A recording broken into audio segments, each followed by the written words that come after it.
दोस्तों आज हम आए हुए हैं आमेर के किले में। आमेर का ये फोर्ट है, आप देख रहे हैं, और हमारे साथ है गाइड।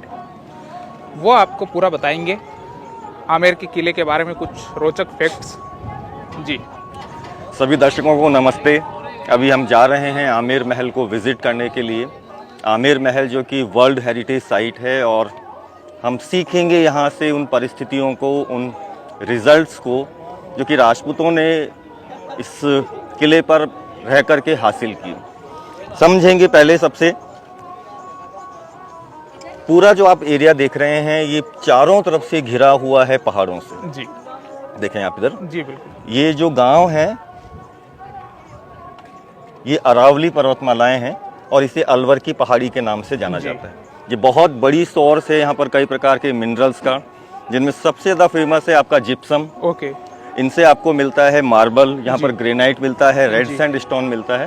ये बहुत रिच एरिया कह सकते हैं आप इसे मिनरल के दृष्टिकोण से। जी 1000 साल पहले आमेर का जो ये गांव था, ये दहेज के रूप में राजपूत राजा को मिला।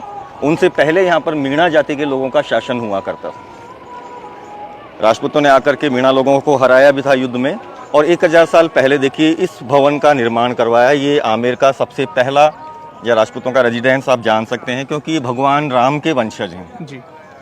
अयोध्या में मतलब इनके पूर्वजों में एक राजा थे जिनका नाम था महाराज अंबिकेश। अंबिकेश जो राजा थे ये अयोध्या के बहुत बड़े भक्त थे। उनके ही नाम से इस गांव का नाम अंबापुर या अंबिकापुर रखा गया। लेकिन धीरे धीरे जो नाम था ये मुगल इन्फ्लुएंस में आने के बाद में आमेर पड़ा।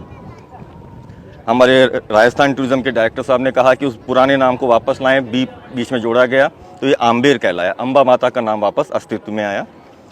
ये जो गांव आप देख रहे हैं, 1000 साल पहले जो राजपूतों की पॉपुलेशन यहाँ पर आई थी, भविष्य में उनके सामने समस्याएं ये होने लगी कि जैसे जैसे पॉपुलेशन बढ़ती गई, लोगों के पास रहने को जगह नहीं बची, क्योंकि चारों तरफ से एरिया घिरा हुआ है पहाड़ों से। देखें सामने वो कॉलोनी पूरी पहाड़ी पर बसी हुई है, वहाँ भी देखिए, वहाँ पर आपको दिखाई दे रहे हैं ऊपर रेलिक्स बने हुए हैं, खंडर वगैरह। ये सब उसी समय के आपको एक सबूत है कि किस प्रकार से जब यहाँ पॉपुलेशन इंक्रीज कर रही थी, लोगों के लिए कितनी समस्या आ चुकी थी।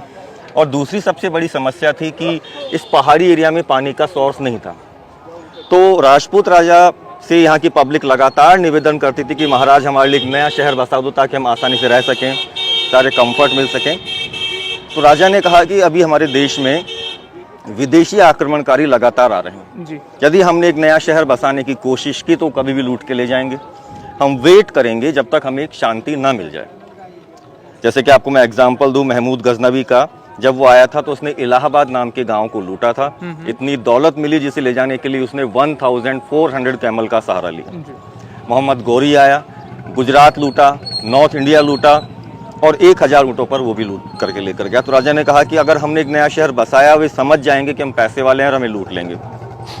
और इसी पीरियड में मुगलों का भी हमारे देश में आना हुआ। मुगल आए थे 1526 में, और अगर हम देखें 1526 से लेकर के 1707 का समय, ये 200 साल का वो पीरियड था जिसमें केवल 6 मुगल बादशाहों ने शासन किया। लेकिन 1707 में जब औरंगजेब की मृत्यु हुई तो आने वाले अगले 50 साल को 10 मुगल भी नहीं संभाल पाए। महाराज सवाई जयसिंह जी ने महसूस किया कि यही वह सही समय में एक नया शहर बसाना चाहिए। फिर महाराज ने 1727 में जयपुर शहर की स्थापना की और सब लोग जयपुर चले गए। वह क्या घटना थी कि ये आमेर का किला बना, वो हम समझेंगे।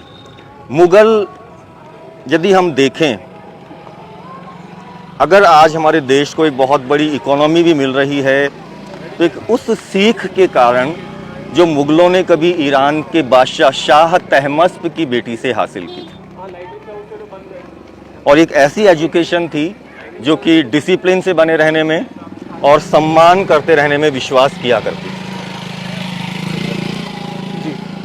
सम्मान करने का वह तरीका जो कि ईरान के बादशाह की बेटी ने सिखाया था हुमायूं को, वो बिलीव करता था अपने आप को एक खूबसूरत तरीके से सामने वाले के सामने प्रस्तुत करने में।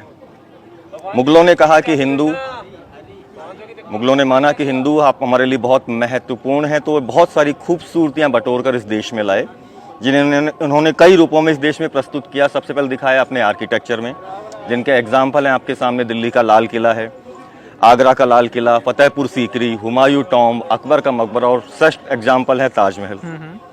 डिसिप्लिन लाए, दीवाने आम बनाया आम आदमी के लिए, दीवाने खास बनाया खास के लिए, जलेब चौक बनाई सेना के लिए, कचहरी बनाई क्लर्क लोगों के लिए।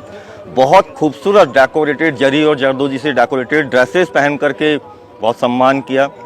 और सबसे खूबसूरत चीज़ जो मुगल लाए, जिसके लिए दुनिया आज भी दीवानी है, मुगलई फूड। दिल्ली में, हैदराबाद, लखनऊ, कलकत्ता में खाना खाने के लिए आया करती थी। तो कई प्रकार की अनेकों खूबसूरतियाँ जब इस हिंदू देश में बिखेरी गई जगह जगह, हिंदुओं ने जब तारीफ़ें की, बहुत प्रसन्न हुए इनसे। एक ऐसी शक्ति का निर्माण हुआ कि देखते ही देखते मुगल पूरे एशिया के बादशाह बने।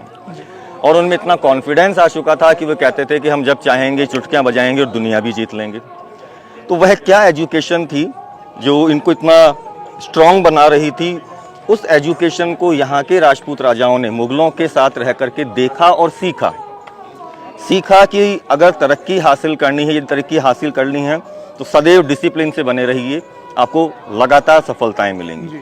और हमेशा अर्न करना है तो अपने आप को खूबसूरत बना के रखिए, सामने वाले का सम्मान होता रहेगा और आप लगातार अपनी अर्निंग करते रहेंगे। तो आमेर का जो महल हम विजिट करने जा रहे हैं, ये वास्तव में एक ब्लेंड है हिंदू और मुगल आर्किटेक्चर का। आप देखेंगे, महसूस करेंगे कि हिंदू घर के अंदर बहुत सारी ऐसी चीज़ें बनाई जा रही हैं जो कि पूरा मुस्लिम तरीके से बनी हैं, नाम उनके अरबिक शब्दों पर रखे गए हैं, क्योंकि वह डिसिप्लिन जो पूरे एशिया भर में फैला हुआ था, मुगलों ने से फर्स्ट टाइम यहाँ पर यूज़ में लिया था। राजा मान सिंह जी ने भी उन्हीं चीज़ों को अपनाया, यहाँ आमेर के परिवार ने भी उन्हीं चीज़ों को अपनाया जो सर्वमान्य है, सबको पता है जिन चीज़ों के बारे में। तो ये बहुत एक सुंदर एग्जाम्पल है आपके सामने मुगल और राजपूत ब्लेंड का। राजा मान सिंह जिनके 12 बेटे थे, 12 में से राजा मान सिंह ने 11 बेटों की डेथ अपनी जीवन में देख ली थी, जो कि मुगल सेना में युद्ध में लड़ते हुए मारे गए थे। सभी बच्चों की या सभी बेटों की स्मृति में राजा मान सिंह जी की वाइफ ने वो जो सामने आपको टेम्पल दिखाई दे रहा है नीचे वाला जी, ये मंदिर का निर्माण करवाया। ये जो हमको सीमेंट कलर का दिख रहा है, बिल्कुल जी। पूरी दुनिया में ये अकेला टेम्पल है जो कि मीरा और कृष्ण को डिवोटेड है जी। जहाँ भी आप जाएंगे राधा कृष्ण को पाएंगे, लेकिन पूरी दुनिया में एक ही मंदिर है जो कि मीरा कृष्ण को डिवोटेड है। राजा मान सिंह मीराबाई को अपनी बेटी मानते थे। मीराबाई जिन कृष्ण को अपने पति के रूप में पूजती थी, उन दोनों मूर्तियों की यहाँ शादी करवाई गई। और ये एक मंडप रूपी बना मंदिर बना हुआ है। अभी मुझे समय मिलता है तो मैं कोशिश करूंगा आपको वो दिखा के लाऊं, आपको पूरा आर्किटेक्चर समझाऊंगा उसका। आइए अंदर आइए जी। तो दोस्तों अब हम जा रहे हैं किले के अंदर। आप ये वीडियो का पहला पार्ट है, वीडियो के अगले पार्ट में आपको और जानकारी देंगे। आप वीडियो का अगला पार्ट जरूर देखिए। इस वीडियो को यहीं पे एंड करते हैं।